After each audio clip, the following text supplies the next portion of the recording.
Hello, it's Leaf, and today we're talking about Project Me again. But not just in theory anymore, because I had a chance to play it, and of course a big thank you to Pathea and Nuverse for letting me get my paws on it so early. Project Me, which by the way is not an official name, is an upcoming mobile game in the My Time universe. But you probably already know this, and if you're interested in this game you probably already know a lot more, since I'm a bit late to the early party and there are already gameplay videos here on YouTube. But let's take a closer look at this game anyway and see what it's all about. So, it's not gonna be a gameplay video. Instead, I'll do what I usually do. I'll talk. First of all, it's a very early build, so many things will be changed, fixed and improved in the future. Second of all, I'm playing this game on PC with the BlueStacks emulator.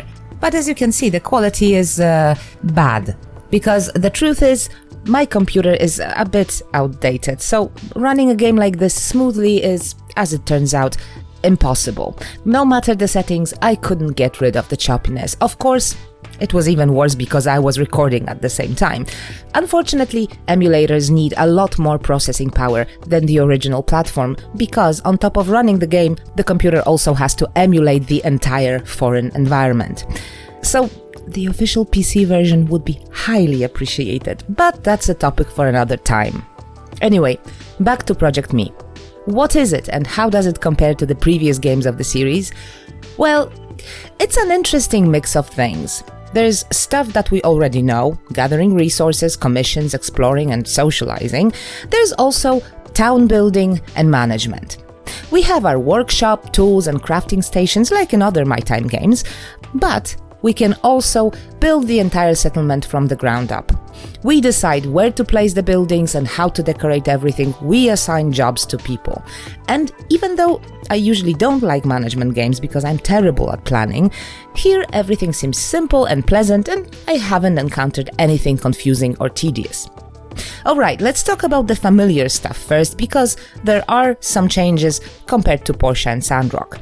First of all, crafting is a bit different. Now we have that drag and drop method, which is indeed better suited for a smaller screen. And it is quite satisfying, I admit. Unfortunately, there is no crafting from containers. Whether we want to make a tool, a machine or a town building, we need to have the materials in our inventory. And honestly, I hope that changes at some point, because I have been spoiled by Sandrock. And I like it like that. Anyway, the work table, the good old trusty work table, doesn't produce things instantly anymore. Now it's got the timer like every other crafting station. And all the timers run in real time, which means that even if you log out in the middle of crafting, the game will keep tracking time. And the crafting will not stop when you're in your menus or if you're talking to somebody. But it also means that you can't just skip time by, for example, sleeping. Well, mostly because there is no sleeping in this game. There are some new machines and tools, like kiln for example, which is now necessary to make bricks, previously made in the furnace, or saw blades, previously made in the basic work table. We also have a shovel, which we use to get resources like clay or sand. There's also an interesting change in how we use the tools. Once we make the tool and we have it in our inventory, we just press the Equip button. The tool then disappears from our inventory, no longer taking up precious space, but it doesn't show up in our hand. It kinda gets equipped virtually and remains equipped at all times, showing up only when being used and changing automatically depending on which type of resource we want to collect. Very convenient, almost too convenient, but since it's a mobile game meant to be played with simplified controls, it's understandable. Another familiar thing that's been slightly changed is the method in which we power our machines. They still need fuel, but instead of fueling every single machine separately, now the entire workshop has one energy pool that regenerates on its own over time, or can be replenished with power stones. And power stones can be bought with golds in the local store, and golds can be easily made by completing commissions. So, those were the familiar things, albeit somewhat changed. What is completely different though? Well, the whole town building and management thing. That's an entirely new addition and one of the most important elements of this game. It's our job to make this place grow and prosper. We can achieve that by completing quests, commissions, and simply by building. Settlement 7 is divided into separate areas that we can gradually unlock as we level up and earn goals. Once the area is unlocked, we can clear out a portion of the terrain and, if we have sufficient funds and materials, build one of the available buildings. We unlock new buildings as we progress, and some of those buildings come with NPCs. We can then assign those NPCs to jobs. Of course, if we want to change the town's layout, we can. Moving the buildings around is easy and we can do it as we please. We are only restricted by the available, that is, unlocked and cleared space. And everything works on a drag and drop basis, so nothing too complicated. We can also, obviously, customize our own house. Building is, however, completely different than in Sandrock. We can actually build every wall and floor piece by piece, adding stairs and windows as we like. The pieces are quite small though, and before you ask, yes, my house disappeared, it's a bug, but thanks to this I can now show you how to build. And as I said, the pieces are quite small, and placing each piece of the wall or the floor one by one takes a while. Anyway, of course, we can have more than just one level. We can also decorate our place with furniture that we make using a special machine. And no longer do we place anything by hand from our hotbar, because we don't have a hotbar. Instead, we have a whole separate building mode in which we can both build our house and also place our machines and decorations. It looks similar to what we get at the construction junction in Sandrock, but we can open it straight from our menu from the get-go. No need to go anywhere every time we want to move a window, which is nice.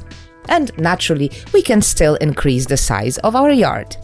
But what about the things that so many of us like about the My Time series the most? What about the story and interactions with NPCs? Well, they are there, of course, and honestly, we wouldn't have it any other way. As I already mentioned, characters are not available from the start, well, with two exceptions. We need to unlock them and ideally give them something to do. Most NPCs get unlocked together with certain types of buildings, like Rudy, who arrives when we unlock the recruitment office. Fortunately, they're not just soulless avatars in the management window. Yes, they mostly stay in their buildings, which actually makes the town feel a bit too static and empty, but we can normally get commissions from them, chat with them and give them gifts. Oh, about that.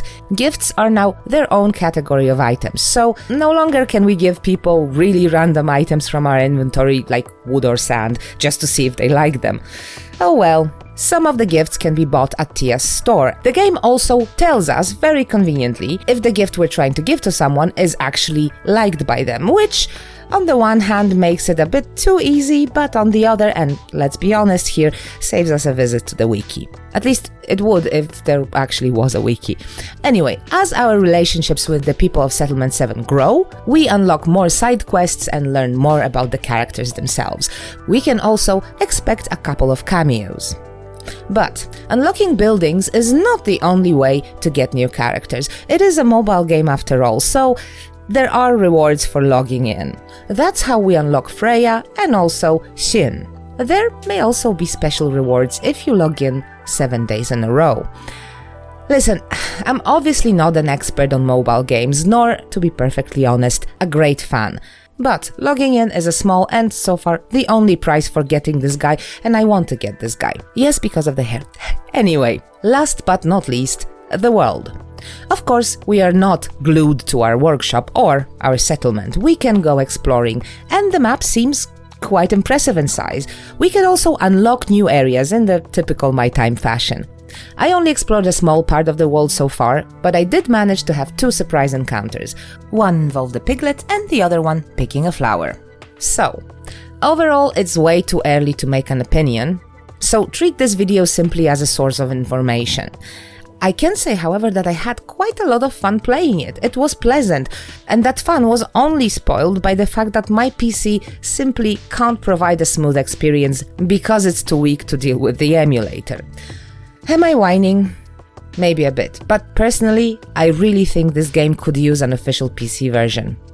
In any case, official alpha test begins on the 20th of June, and in case you're curious or you're one of the testers, it's not going to be the same build you're seeing here. It's going to be completely new and probably improved. And one last thing, of course, it's way too early to talk about the full release. I don't know anything. Anyway, that's it for today. Thank you so much for watching, and I see you in the next video. Take care.